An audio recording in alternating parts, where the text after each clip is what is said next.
Hey guys, today I wanted to talk about why most Pokemon sealed investors, including myself, will probably fail. Before I talk about this topic, I wanted to show you all my new setup and how I organized everything. So recently, I already changed my setup because this all used to originally be just stored away in my closet, but then I decided to move it all out here, but it was on a different shelf. But I feel like the sealed product didn't really fit that well on that shelf, so I decided to buy new shelves, and this is how it turned out. I think this looks really good. But let me know down in the comments which setup you like the best. The closet one, the last one I just had, or this one. But I think this is by far the best looking one. But I do want to show you guys quickly how I organize things. So back then, all of these booster boxes used to just be in cases. But now that I have a lot more room on these shelves, I decided to put each booster box, I guess, correlated with the case I have with them. And I think it looks really nice. I also organize everything by set release. So this is the oldest, and then going across gets older or newer, and then same thing here. So here we have Chilling Reign, here we have Fusion, here we have Brilliant. Obviously this is not a Brilliant Stars case, but it's just a reused case. Same thing with Astral, Astral here, Lost Origin, Lost Origin. This Lost Origin is this is a full case. There's 6 booster boxes in this one, but it is open. And then we have Silver Tempest, Silver Tempest, Obsidian Flames, which I'm planning on probably selling this case, to be honest. And then we have Twilight Masquerade, which I'm planning on buying a loose booster box of Twilight Masquerade just to have on display. I don't know if that's the best reason to get a booster box, but I mean, Twilight Masquerade is a good set anyways. Then we got my Pokemon Center ETB, the Evolving Skies ones down there. We have all of my collection boxes all here. And then we have my one like vintage one that I have on display on there. We got my 3-pack blisters of Chilling Reign, and then my Check Lane blisters. So let me know what you guys think about this setup, but I just think this looks really nice, and I can't wait to buy more product and have it on display because, yeah, this looks really nice to me. But today's topic, I wanted to talk about why most Pokemon sealed investors like myself will probably fail. Now, the word fail kind of differs between everyone, but I mean, like, a lot of people have a set vision in their mind that I'm going to hold this sealed product for 10, 20 years. I'm going to wait until this box goes to this price, whatever. But you'll be surprised, and including myself, I've said many things back then that did not hold true to this day. I said I was going to keep all of this stuff, all this sealed product, and I ended up already selling it. I don't regret what I did, but what I'm trying to say is that a lot of stuff you're going to say now that I'm going to hold these products for 5, 10 years, I'm going to hold it. A lot of stuff is going to change in between then. So I just wanted to talk about a few things, a few reasons why you will maybe fail based on your expectations that you have right now. So I've written down a few things that I wanted to talk about. But the first reason that I've written down here why some investors out there, including myself, will fail is that you will open your product at some point. Honestly, for me, I've already kind of gotten past the point of doing that. I've been holding sealed product for well over 2 years now. I have opened a few things, but the things I've opened have not been expensive at all. They've been just product back then that I bought that was not very good, so I just opened some. But other than that, I haven't opened basically anything else. I don't really have the urge to open any of this stuff. Like, I don't look at this, I'm like, man, I really want to open that booster box. Like, I'm past that point now.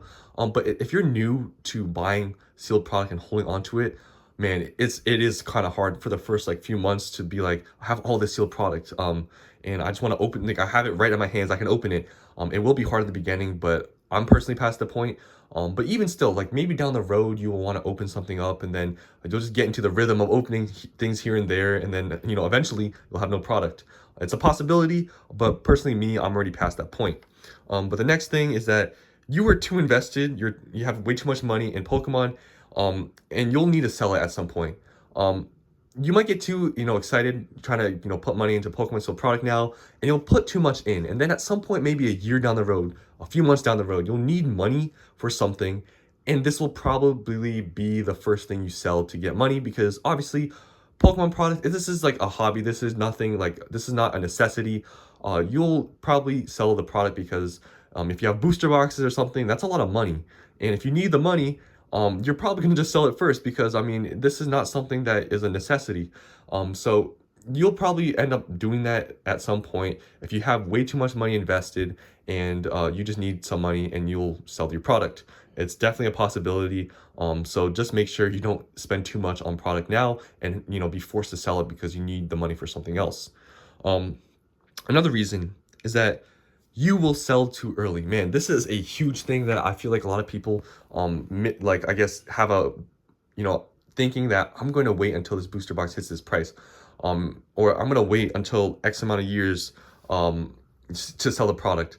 But man, will things change? Let's say, for example, Evolve in Skies, right? Let's say you bought that booster box at $100 and you're like, man, I'm gonna wait 5 years to sell this booster box. Look at the price of those Evolve in Skies booster boxes now. It's at what, 650, 700?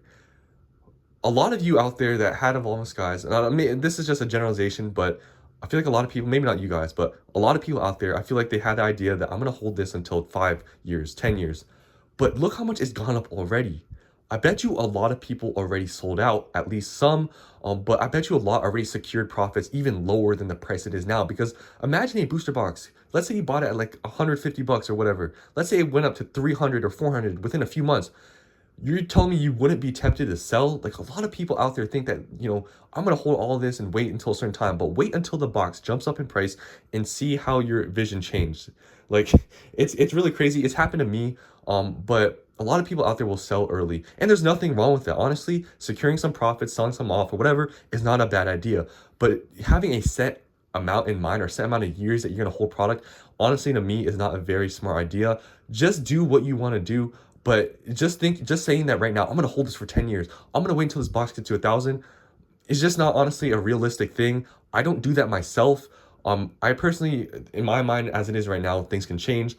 I will try to hold on to this stuff as long as I can, but that's all I'm going to say. I'm not going to say I'm going to wait until, that Lost Origin booster box up there gets to $500. I'm not doing that. I'm just holding onto it as long as I can, until I sell. That's just what I am. I don't have any set fixed date or anything. I'm just kind of playing it by day.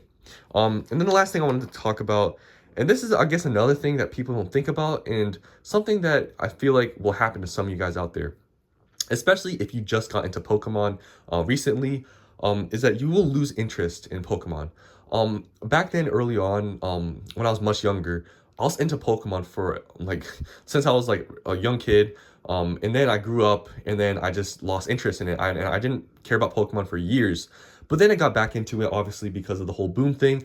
And I'm still into it right now. Obviously, I enjoy, buying sealed product. I enjoy looking at, how the market's doing, all that stuff. This is what I enjoy. But later down the road, it's possible that I might lose interest in all of this stuff. And later on, this stuff might be pretty valuable. If I'm not interested in it and it's valuable, why would I keep it? I'd probably sell it. So that's definitely a possibility you got to think about out there, because as of right now, you might be all interested into buying all the sealed product, investing in it, holding it. But a few years down the road, you might get another hobby. You might want to, use the money from your sealed product into that other hobby you have. There's just so many possibilities that the future has, that when you're saying all this stuff right now, that I'm going to, do this and that, I'm going to hold this for this. Just honestly, in my opinion, don't say that stuff. Just play it by day. Enjoy what you're doing right now.